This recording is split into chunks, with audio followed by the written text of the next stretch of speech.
King Charles just had the ugliest confrontation of his entire reign, and the woman at the center of it earned every second of what is now coming for her. According to reports, Camilla was caught doing the one thing the palace had warned her never to touch, and this time the king refused to look the other way. He cut her off completely and dropped full authority straight into the hands of William and Catherine. Camilla has reportedly been left with nothing. No power, no leverage, and a fury that insiders say is genuinely frightening the people closest to her, because what she is allegedly planning behind closed doors is not just damage control. It is said to be a threat to everything this monarchy has left, and the worst of it, according to sources, has not even begun. So what exactly did she do, and why did Charles finally break? Stay with me, because the truth here is darker than anyone expected. It all reportedly traces back to a single arrest that shattered the foundation of the crown. The 19th of February 2026 began like any ordinary cold morning in Norfolk. But before the day was over, the British monarchy had been dragged into the worst crisis of its modern existence. Police cars pulled up outside a quiet country estate, and Andrew Mountbatten Windsor, the king's own brother, was reportedly arrested on his 66th birthday. The charge was misconduct in public office, but behind that charge sat something so explosive it allegedly made all of Britain fall silent. While serving as a trade envoy between 2010 and 2011, Andrew had reportedly been passing highly classified British intelligence directly to Jeffrey Epstein, the American financier who had spent years exploiting vulnerable young girls and collecting compromising secrets on the most powerful men alive. This was not a family embarrassment. According to critics, this was a state security disaster wearing a royal face.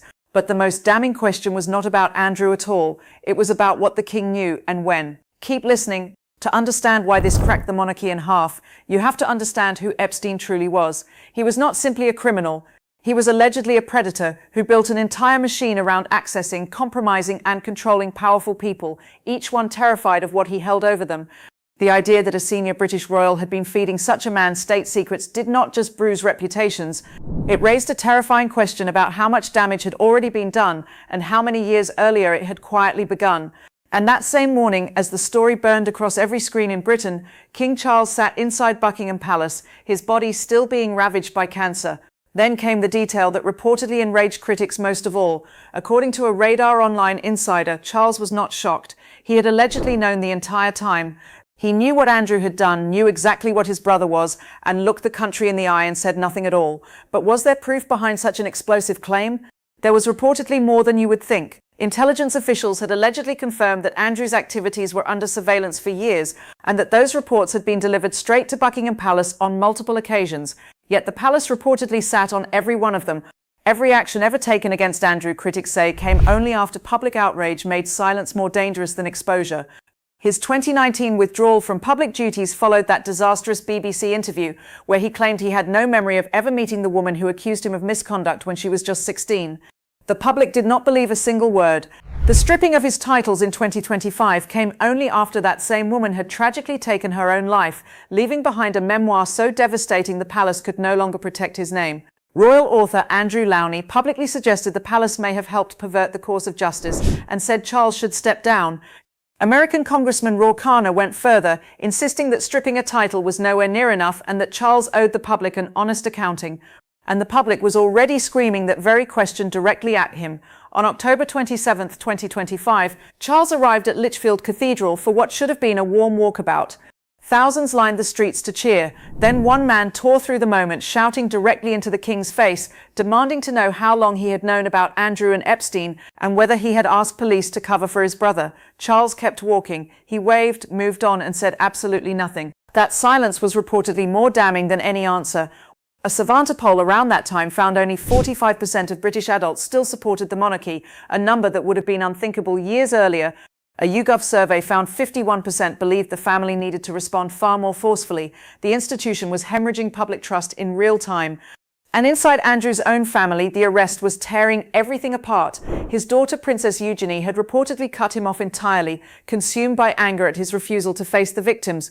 Princess Beatrice was said to remain in limited contact, crushed by shame. Even his own blood could not stand behind him.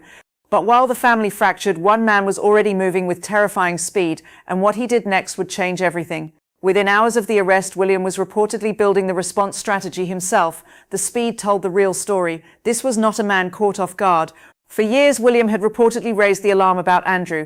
After that catastrophic 2019 interview, he had gone directly to both Charles and the late Queen Elizabeth, demanding Andrew be removed from public life and insisting the monarchy's survival mattered more than one man's comfort. He was shut down. The Queen, fiercely protective of Andrew, refused to act decisively. Charles felt paralyzed between his mother and his instincts. William kept pushing until the walls went deaf.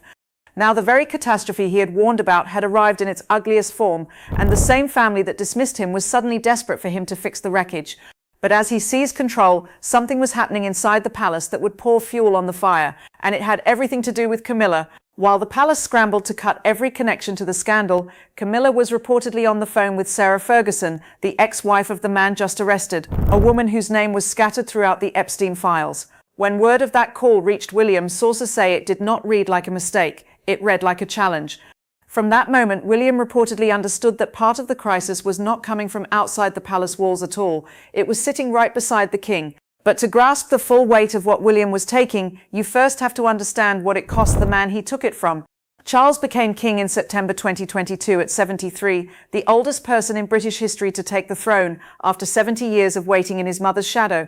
And then, just 17 months later, cancer came knocking. The type was never disclosed, but the toll became impossible to hide. Then in March 2024, Kate announced her own cancer diagnosis. Within 6 weeks, both the king and the wife of his heir were fighting the disease at once. Into that gap, William moved quietly and decisively. The first visible sign came in 2025, when Charles handed William and Kate the authority to issue royal warrants, a privilege monarchs had always kept locked in their own hands.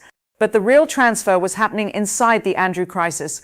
Over the 6 months before the arrest, William had reportedly become the one making every major decision, his fingerprints on every statement and every removal. One source claimed Charles had stopped leading, he was being carried, and William's corporate, relentless style was reportedly making the old guard deeply uncomfortable. But what this was doing to Charles as a man was something far darker, and almost no one is talking about what comes next. Insiders told New Idea in May 2026 that an abdication plan was already being rehearsed in private, modelled on the dignified handover of Denmark's Queen Margrethe in 2023. A senior courtier reportedly told journalist Rob Shooter in March 2026 that when Charles steps back, his health will be the explanation because it is the one reason the public cannot argue with. But the truth beneath it was brutal. William had already taken on so much that the abdication, whenever it comes, would simply be paperwork confirming a handover that has already happened.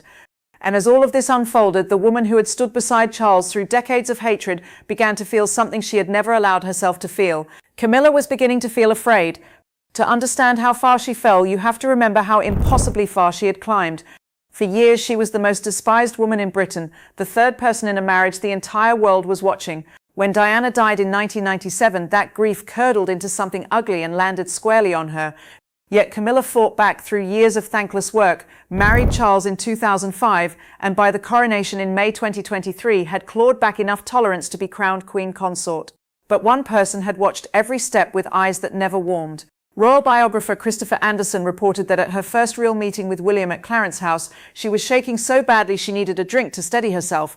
William had reportedly begged his father not to marry her, and something in him never fully healed. What finally cracked his composure was her loyalty to Sarah Ferguson, whose name had surfaced in the Epstein files released by the US Department of Justice, including emails from 2009 reportedly asking Epstein for money.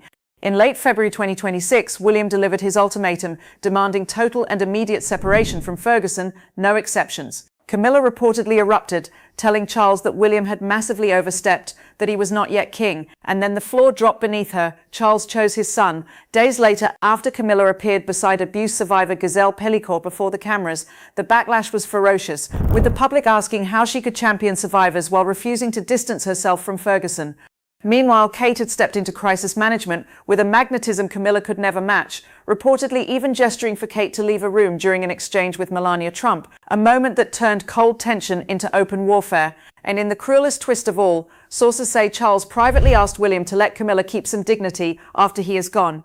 William reportedly agreed, but the terms were entirely his to define. When William takes the throne, one source said, Camilla will effectively be at Kate's mercy. So was this the moment the monarchy quietly changed forever, and is Camilla truly finished, or is her dangerous final move still to come?